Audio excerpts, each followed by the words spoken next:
क्योंकि जाट पोप को नहीं मानता था, जाट पाखंड को नहीं मानता था, जाट कर्म योगी था, जाट निराकार को मानता था। जिसने भी जाट को निराकार की बात कही, जाट उसी के पीछे चल दिया। जाट ने हमेशा रिजेक्ट किया पोप को, जाट ने हमेशा रिजेक्ट किया पाखंड को। जाट बौद्ध बना क्योंकि वहां निराकार की बात थी। आज पोप पाखंड हो गया। देखो, मैंने देखा जाटों में कोई रिश्तेदार आ जाए, पहले रिश्ता खानदान देख के होता था। लड़की सुंदर है नहीं सुंदर है कोई नहीं देखता था, बोला किसकी लड़की है और किसका लड़का है। दो चीजों पे मेल मिलाया जाता था, उसके माँ बाप का, उसके परिवार का, उसको खानदान का देखा जाता था। आज हम पढ़ गए, खानदान तो अब निकल गया हमारी किताब से। आज जन्मपत्री, बोला जन्मपत्री है, अब तो दाह संस्कार करके वहीं बैठ के बर्फी खा लेते हो, शर्म आनी चाहिए। वहीं चिता पूरी जली नहीं है और बर्फियां तुल जाती हैं, कोई मतलब है ये? दुर्योधन ये बोल रहे कि हमारे पूर्वजों की पहचान किस बात से थी, उनका आचरण किस तरह का था, वो किस तरह से समाज को एक दिशा देते थे। आज हम कंफ्यूज जब जाट की बात करने लगते हैं तो ये जाट का शुरुआत नहीं, जहां जाट बसता है ये उसका अंत, आखिरी ठौर आगरे पे जाके खत्म हो जाते हैं करीब करीब। शुरू होते हैं Iran, Iraq, Turkey, Afghanistan, Uzbekistan, Kazakhstan, Jat सारा वहां है। ये तो बहुत छोटा हिस्सा है जाटों का।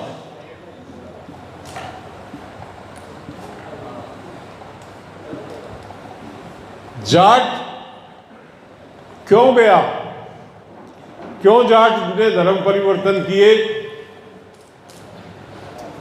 क्यों जाट गया, इस पे विचार करने का प्रश्न। जाट बौद्ध बना शुरू में, 2600 साल पहले जाट बौद्ध बना।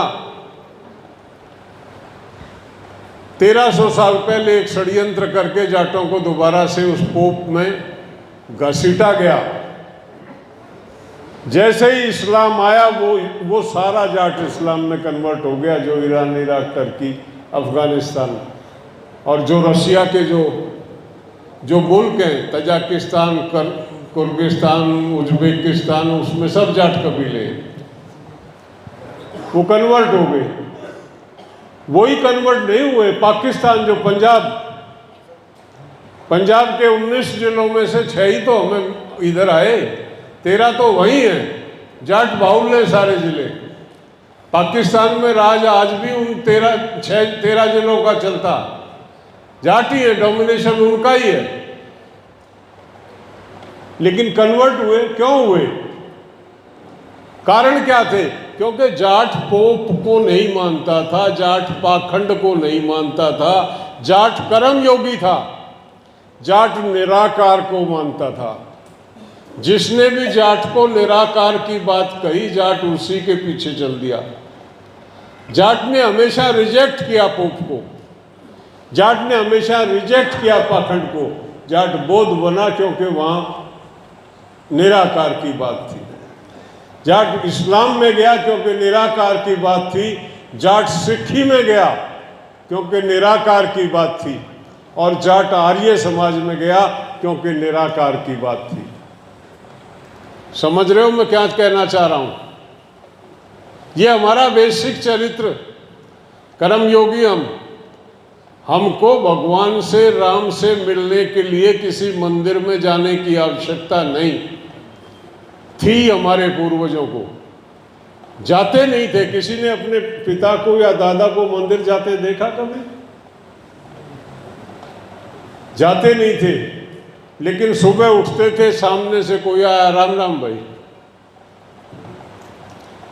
हल जोड़ा लो राम का नाम, बैल जोड़ा ले राम का नाम, शादी की तैयारी कर रहे हैं, करो वही राम का नाम लेके। वो राम का नाम जो है दिन में 100 दफे वैसे ही ले लेता था बैठे बैठे। राम का नाम तो हम लेते थे, लेकिन मंदिर में किसी पत्थर के सामने ऊपर नीचे होके हम कभी उस पोप और पाखंड में नहीं पड़ते थे। और वो जो ताकतें जिनके पास इसका टेंडर था पोप और पाखंड का, उनका और हमारा 36 का आंकड़ा था। आज कहाँ चला गया? आज एक षड्यंत्र के तहत हमारी नौजवान पीढ़ी को फंसा लिया गया। ये जो कावड़ है ये ऑर्डिनरी नहीं है, ये नहीं थी कभी। ये कावड़ चलाई गई एक षड्यंत्र के तहत। पहले एक को लगाया, फिर 2 को लगाया, फिर 10 को लगाया। आज लाखों लोग हरिद्वार के और अपने गांव के बीच में धक्के खा रहे हैं। ये कॉन्स्पिरेसी ये थी कि जो आदमी इस कार्य में पड़ेगा, और फिर एक और फंडा ठोक दिया कि एक दफ़े कावड़ लाने से पुण्य नहीं मिलेगा, 2 दफ़े लानी पड़ेंगी, मतलब धक्के 2 दफ़े खाओ पक्का हो जाए। एक वोट बैंक तैयार कर दिया गया। जो बच्चा 2 में धक्के खा गया वो पागल हो गया। उसे पता ही नहीं हमारा धर्म क्या है, हमारी संस्कृति क्या है, हमारे पूर्वजों ने हमें क्या बताया था, हमको कहाँ जाना है, वो सुन ही नहीं रहा अपने घर वालों की। जाट का था, जाट का खेत उसका मंदिर, और जाट का ट्यूबवेल उसकी गंगा। उस खेत में वो पानी दे के जो फसल पैदा करता था, पृथ्वी का सीना चीर के उसके माध्यम से वो देश और समाज का पेट भरता था। वो उसका तपस्या थी, वो उसका कर्म था, वो उसका धर्म था, जिसके माध्यम से वो दूसरा पोप और पाखंड की तरफ जाता नहीं था। आज हमारा युवा भटक गया।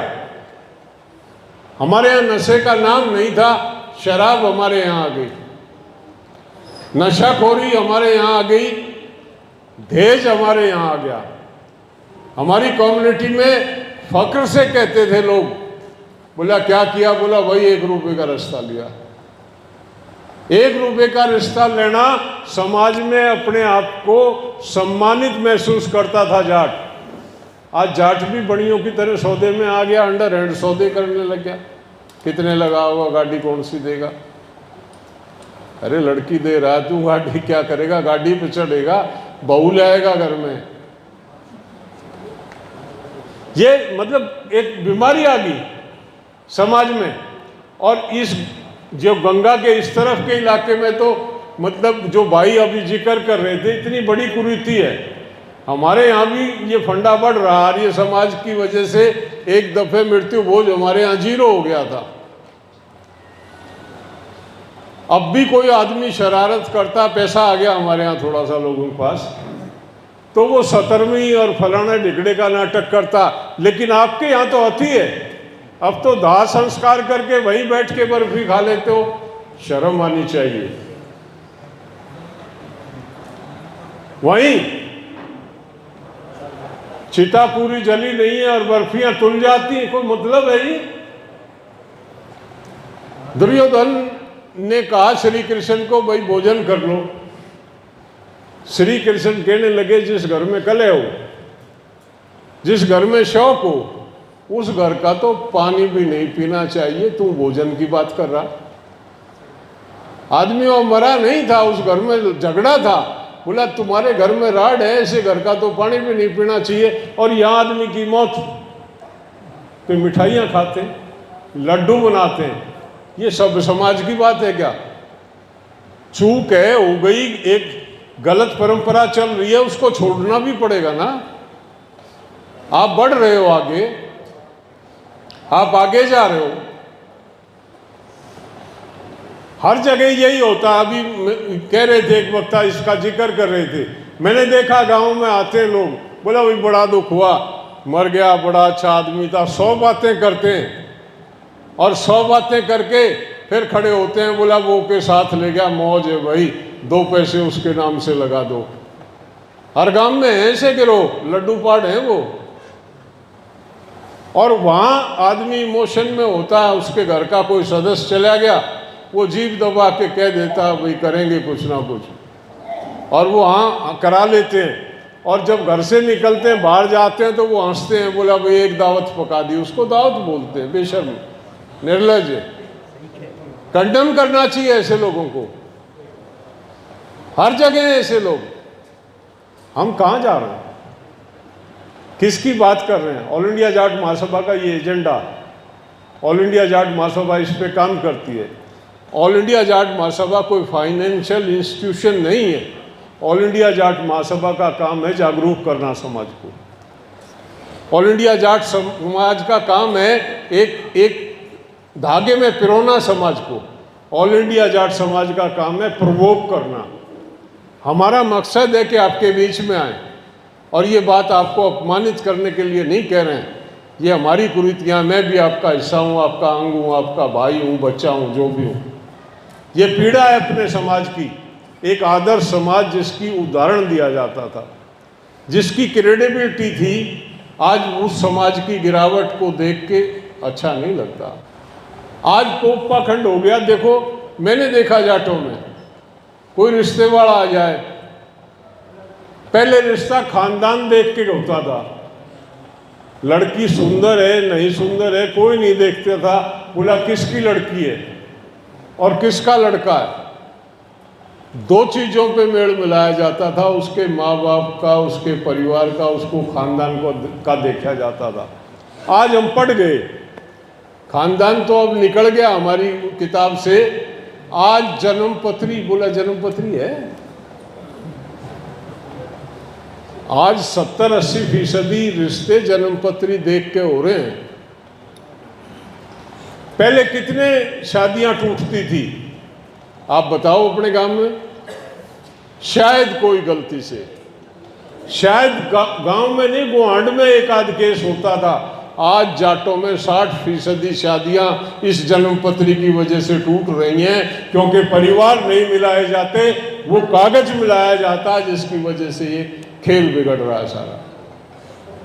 समझ नहीं रहे, टम्पू भर के जाते हैं, देख के ही हम कहते हैं भाई किसी की टूट गई शादी। उसमें पुराना सौदा, फर्नीचर, सोफे और अलमारियों को उठा के फिरते हैं इधर उधर। ये चलन हो गया। आपके यहाँ पता नहीं, बहुत शादियां टूट रही हैं, बहुत शादियां टूट रही हैं। तो इसमें कुछ नहीं धरा है, आचरण सुधारना पड़ेगा, अपने आप को बताना पड़ेगा, बच्चों को बताना पड़ेगा हम जाट हैं, हमारे पारिवारिक संस्कार क्या हैं, किस तरह से हमारे पूर्वज रहे थे। आप बताते हैं किसी को? ये जो क्षेत्र है, ये बाबा बघेल सिंह के साथ जो सैनिक आए थे, जिन्होंने यहाँ पड़ाव डाल दिया था, वो क्षेत्र ही 700 गांव हैं यहाँ पे। बाबा बघेल सिंह की फौज के जो सैनिक थे, जो सिपाही थे, जो योद्धे थे, योद्धे कहते थे उनको। जैसे सिंधु से हिंदू हुआ, योद्धे से देव हुआ, और देह से डेव हुआ।